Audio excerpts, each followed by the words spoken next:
nếu giống nữa tại sao bây giờ cứ tiêu một non nhỏ nữa giống cân rồi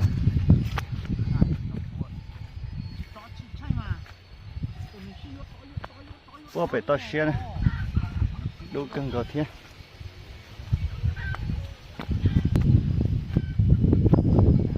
giống cân rồi đó nhưng nó hậu là phải trong đó mong ta xe thì nó phải to xe thôi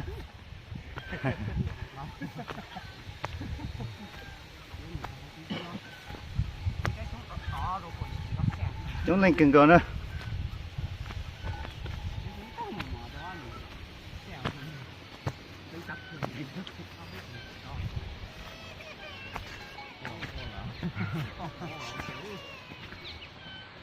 đưa một xe non rồi bé gì là phải trong nữa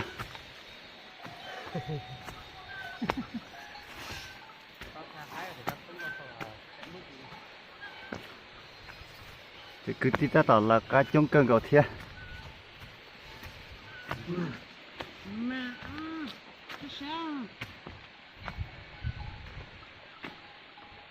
dây cơn gạo đó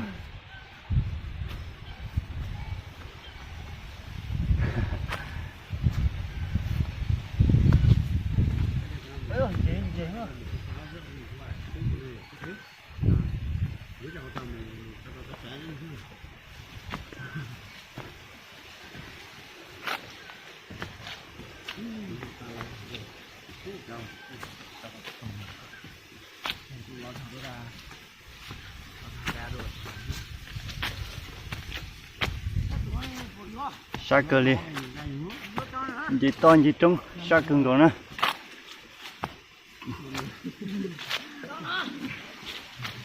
nó nào bác cứ tin là tôi một cái chế nữa tại chế ta su là dùng nó su phải trống nè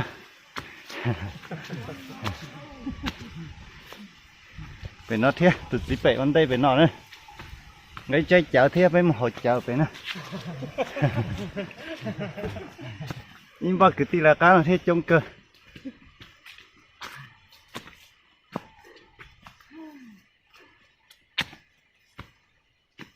sa cưng rồi như chỉ cả to ơ tôi cho ít để bỏ sữa lúc này tôi xếp để cho nó sữa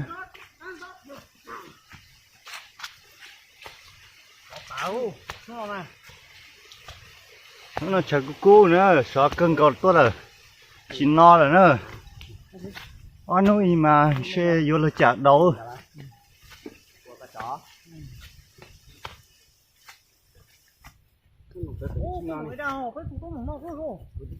ô từ từ nào tân nó tôi cũng chính nào tân nó ra sổ nó cái tiêu nó tân nó sổ nó này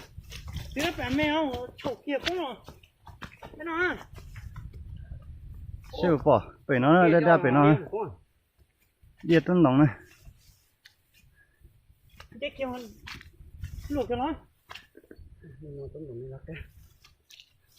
nó đây đi packeti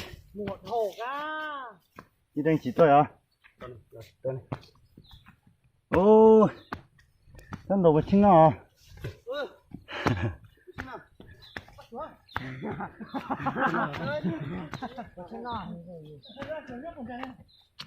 sách cưng cầu đi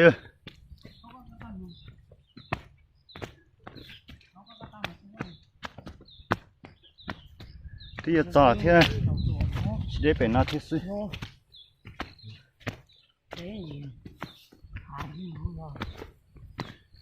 bây giờ mang cái thế họ trả nữa sẽ được làm sai nữa trong cưng cầu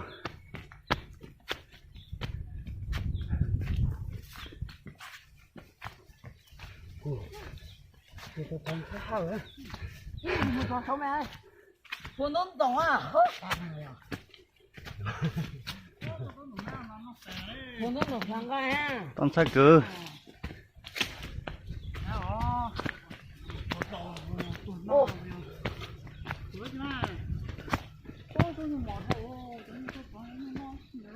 ô nên đấy thế tôi cho anh chế xe được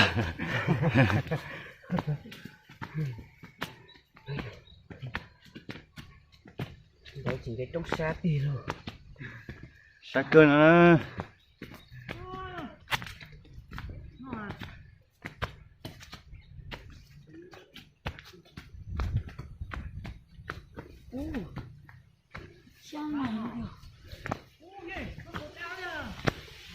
Wow. Sa cơ.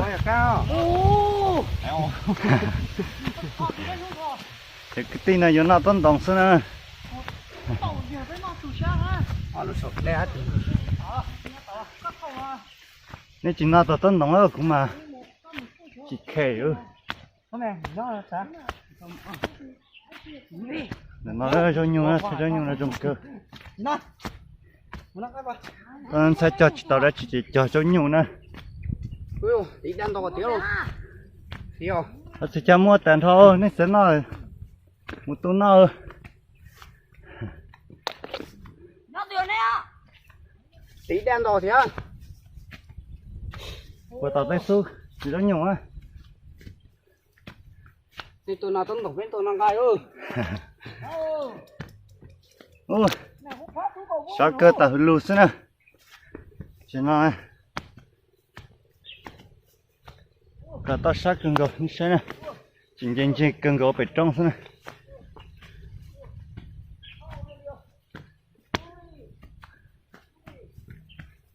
Sao kia nè, đi nó kia xí.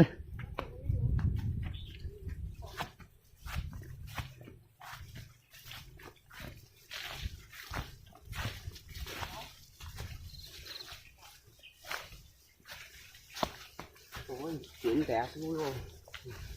Cho nên phải giọt. Ui giời, sát cơ. Sao nữa? Cái thứ thì tao đến đây tôi nó.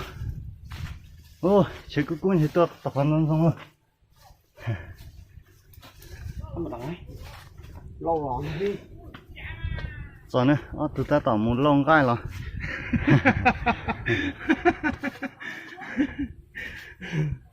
Để tỏ lông gai. Ý bá tôi cho nó cái chuột khó nữa, bây giờ phải trông gì phải nó hậu đâu phải trông mà xí. Ô, nó này ta xí gì trong nó kia xí. Chọn tụi ta. Ý bá nhá bún là nó ta tỏ nó tông lòng cái bún là tôi nó. Nó xong gai nữa. Cái chết chở thế tôi mang gai nó. Ôi chứ. Đẻ ra. Chúa bây giờ. Ừ. Mong gai nhá nó. Hổ kéo dùng gai cả nó nữa.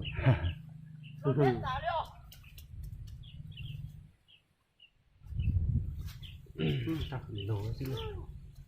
Không ai làm đâu. Thằng gai ơi. Thằng gai ơi.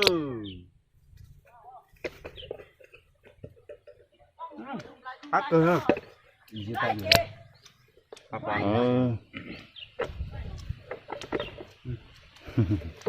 Ta chắc lại.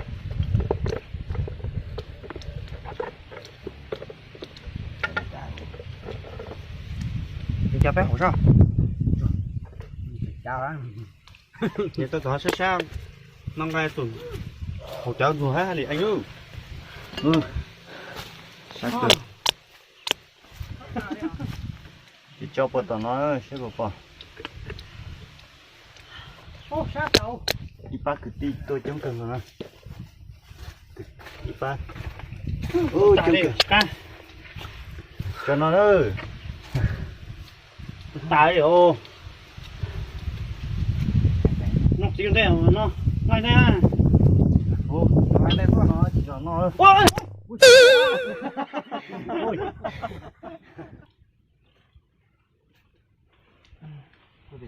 Thằng gai tốn đồng nữa. Ô, đừng xin này. Ta xin. Nó bây giờ chỉ bằng nhẹ. Nó mà cháu tôi nữa, chỉ tôi nâng cao thế họ cháu. Ô, trời ra. Phỏ tầm vô rất là chỉ lo.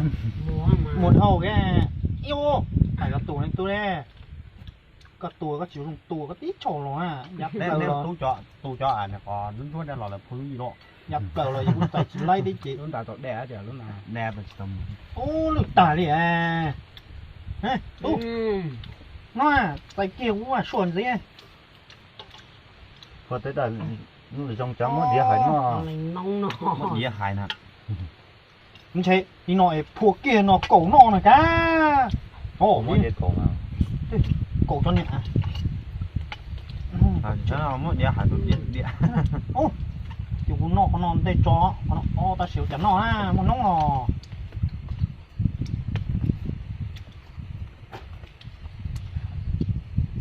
hồi chợ được nữa chợ nó chợ đút rồi á nông nông dựa ngồi chị một tay đầu tù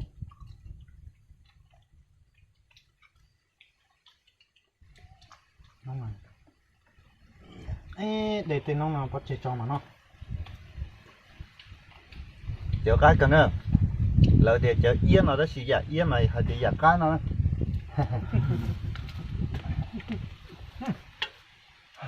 sò chính ra thì sò ra nông ấy kia chỉ cơ chị này hỏi cô chợ rồi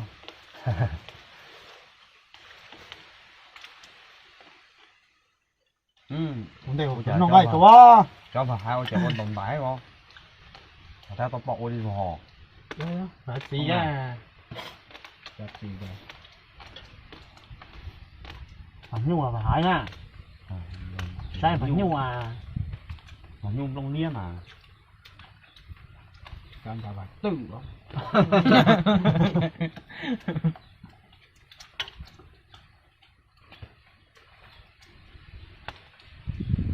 tôi nói gì cô này rồi Nhìn to đây cái cổ nó cổ nông mà chạy quá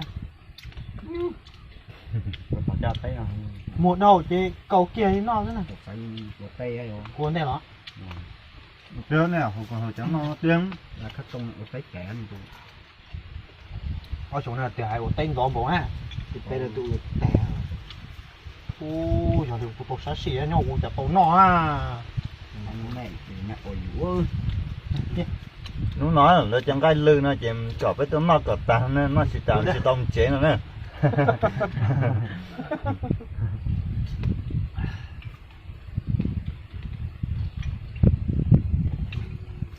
à phải trống luôn là quốc tế là hà quốc tế đấy chỉ tuôn nó tàn những ngày nhập bán thì xí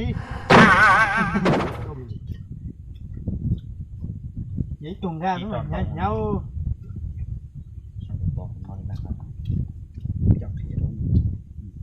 không ngồi nhau cổ nhua đấy nè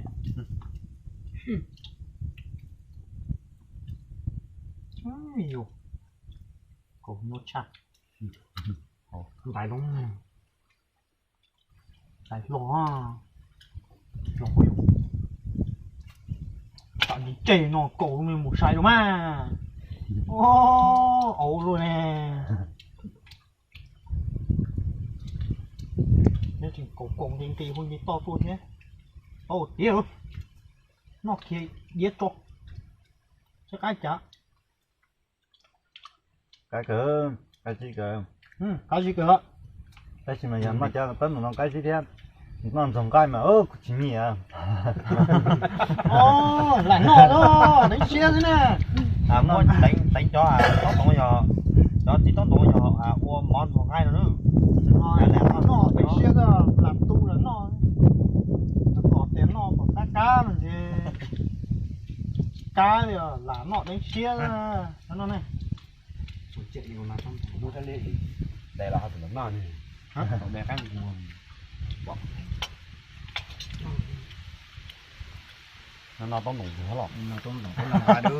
ô nọ giờ nó to cái hộp chợ thôi nè Thấy cho phải nó mà. Nó ngay thế hộp cháo sao? không được xuống đường ồ tại xuống đường hơi chính tại sai luôn